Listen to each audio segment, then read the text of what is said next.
Hi. So we're making something exciting today and Jade is actually helping. This is an outfit for her. Who's Jade, Mum? Jade is my daughter and she has a brand new overlocker that has been in a box for 9 months and never come out. So today the overlocker's coming out and she's going to learn how to do some simple things. So she's chosen this for a wedding. So the fabric for the top is the most beautiful fabric. It comes from Spain.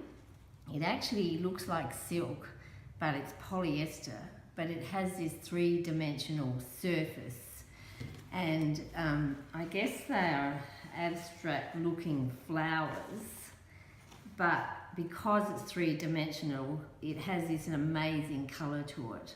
So we're doing this 70s top, we're doing view A, which is cutaway armholes. It's gathered around the neck.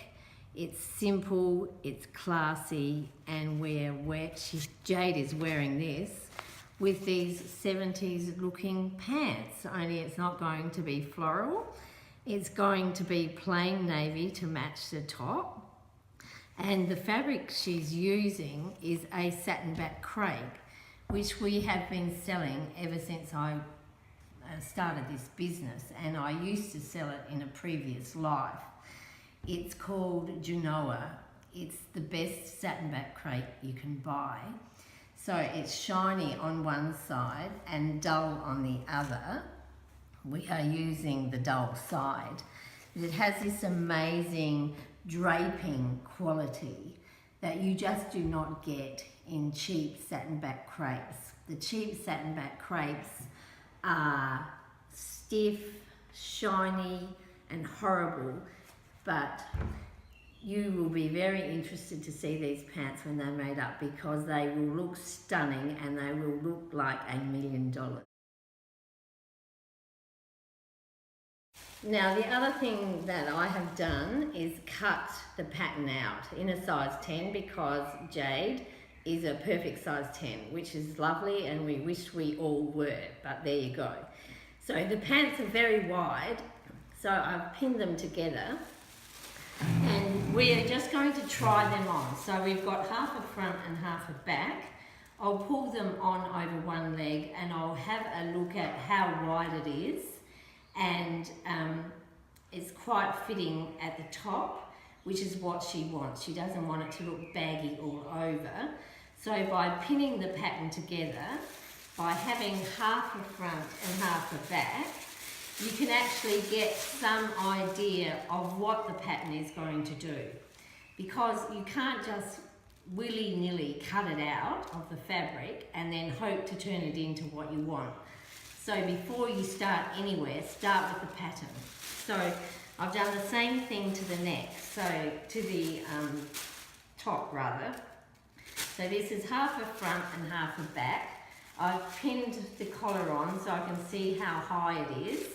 And I'm just going to slip this over Jade's body and we can have a look and see if we like the shape. So we can add some at the side if we think it's going to be a bit skimpy. If we think it's a bit long in the body, we've got lengthen and shorten lines so we can take it, make it shorter or make it longer, depending on the look we're really looking for. So do some homework and do some cutting out and do some pinning and think about what you're doing before you actually cut it out in the fabric. Saves a lot of heartache. Determine which is the top and which is the bottom. It does have a design and it is a flowery design, and these flowers here have stamens at the bottom. So I'm saying that is the top of the fabric and this is the bottom. So when you get your fabric home, you need to look at it and see whether it can be top and tail. That means you can turn the pattern upside down to make it fit or to be more economical. Sometimes your fabric has to be cut in the same direction. Your pattern has to be in the same direction. This is one of those cases. It has a definite pattern and you need to cut it in the correct direction. Some plain fabrics need to be cut all one way because they will shade if you have cut your pieces in different directions. So be careful when you get your fabric home that you know what you're doing. So even though it's busy, you still think one direction? Absolutely, absolutely. We have one pattern piece which is the front and that's on the fold. We have one back piece which has a seam down the back. I'm going to make them a little bit wider because they look quite skimpy, but I'm going to lay them side by side. So they're in meat at the bottom so that then the design will travel around the body, front and back. Then if you just add a little bit extra for safety's sake, you can cut it off if you don't need it. This is a simple layout. It shouldn't take long to make it all, but the collar section you cut to and it's cut on the diagonal. The reason it's cut on the diagonal is to give it some stretch. The reason you give it some stretch is so it will fall nicely around the neck and not sit up like a clergyman's collar. But the collar needs to be interfaced. Also the interfacing needs to be cut on the cross, otherwise you're turning it into a straight collar. That's all there is to it. Easy, easy. Okay, so we have the fabric laid out on the table. We've pinned it down the selvage just to make sure that it's straight. Because these pants are fairly wide, we have also a grain line down the middle here. So we've measured the grain line from there to there, from there to there, and from there to there to make sure it's sitting straight on the fabric. We want the pants to hang correctly. So if they're not straight on the right grain of the fabric, they will not hang straight. We've had a look at the pattern and we decided it looked a bit skimpy. So using a chalk marker, which has a wheel in the end, so you can get a nice fine line drawn on your fabric. I have just added a little to the side and down 3/4 of the way down the pants and taken this curve out of the pants and made them a straighter effect. We've done this, we'll pin them together, we'll tack them with a big stitch on our machine and we'll try them on. If we don't like that, we'll take it off, but it's better to have it on there before you actually cut the whole thing out and decide you want to make it a bit wider. Now, first of all, I haven't used lots of pins to put on the pattern. You don't have to have 99 pins on one pattern piece, just enough to hold it in place. When you're cutting, you cut through to the end of the blade, then you slide the blade into the next piece and cut again. So you're keeping your fabric flat on the table and you're not going chomp, chomp, chomp, chomp, chomp and cutting big pieces out of it. So keep your hand on it, keep the blade close to the table, go around the corner gently, and then take a big sweep after that so that you're not cutting lots of little pieces.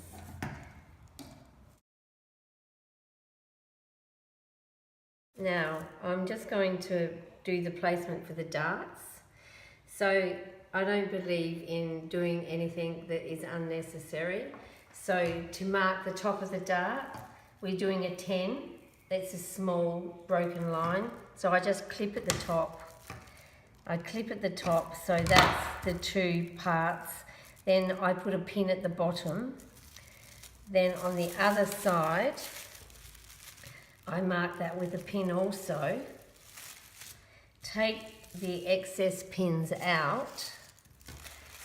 Hold on to these pins and pull it through the paper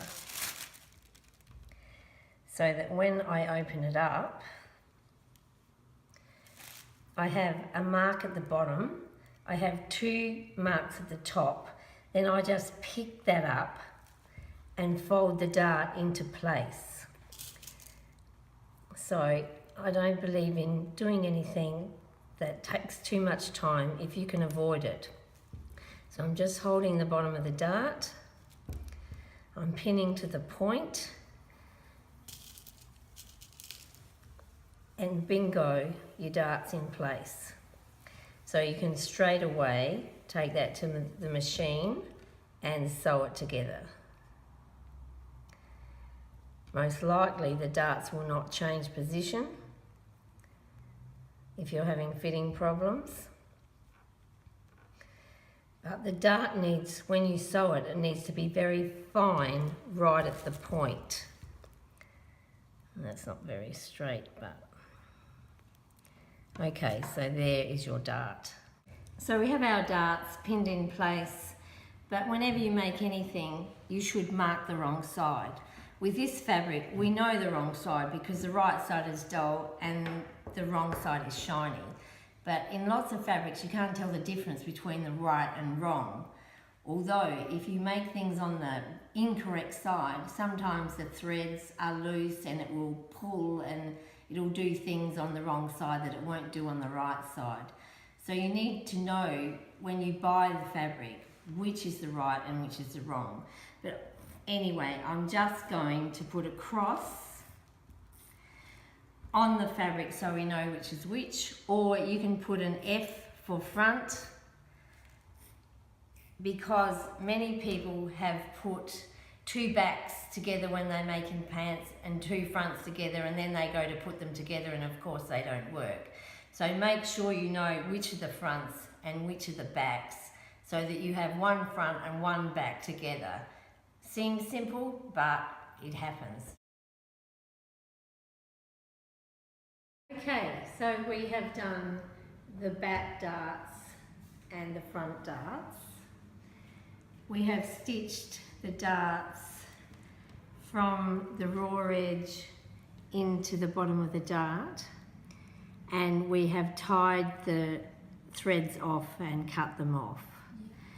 It's better to go that way, and we keep the stitching really fine at the point so you don't get a bubble at the bottom of the dart. So very fine indeed. So the darts have all been done.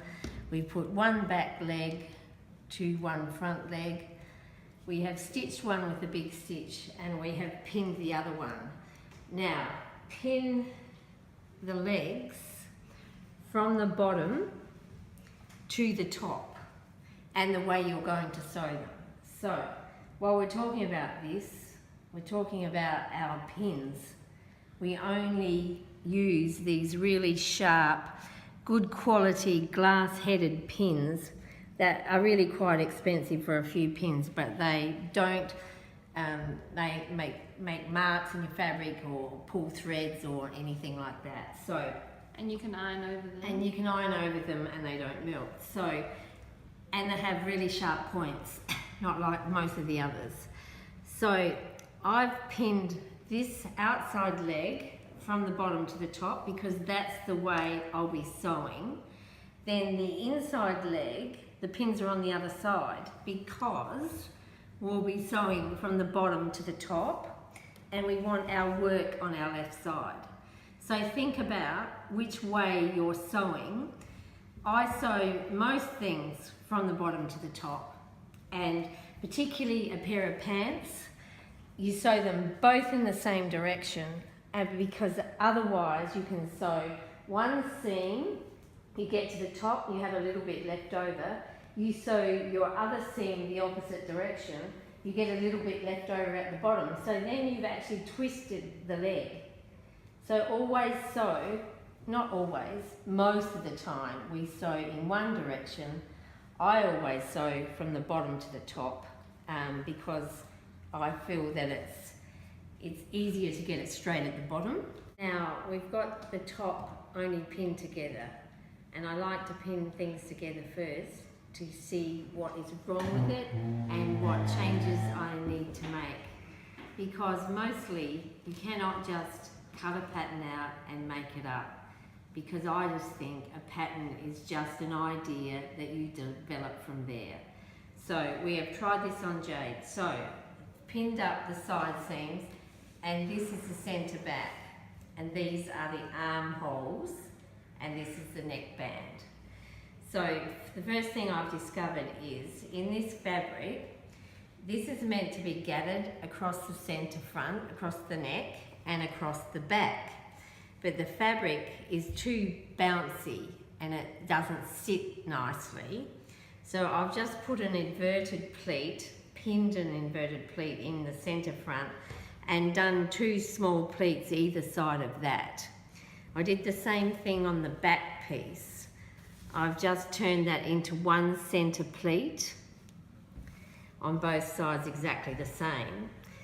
The other thing we've done is to change the shape of the armhole, because Jade, in her infinite wisdom, thought she would like triangular armholes, not normal round armholes. So I've reshaped the armhole to make it a triangle, so that at the side then it's a bit more stylish. So that means taking extra pieces out of the centre front armhole and taking it down longer and doing the same thing at the back, but not quite as much. So we are shaping this on the body to the ideas that we have and that improve the shape of the top, perhaps make it a little bit more trendy and interesting. So here we are at this point, and then we'll start sewing the tucks in the neck first before we do it. Do the big stitch. So we've stitched 1 leg with a number 5 stitch on our sewing machine. We're doing a big stitch because we're going to try it on before we sew it completely. It's much easier to undo a big stitch. The next thing that's going to happen is we're going to stitch this leg, then we're going to have 1 leg the right side out,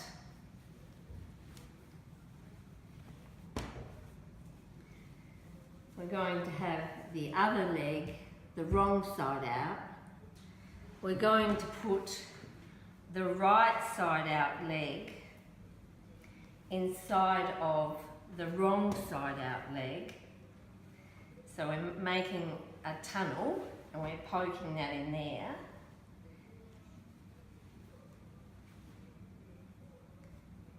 Then you'll end up with your crutch seam together. So now, and you'll sew around the crutch seam.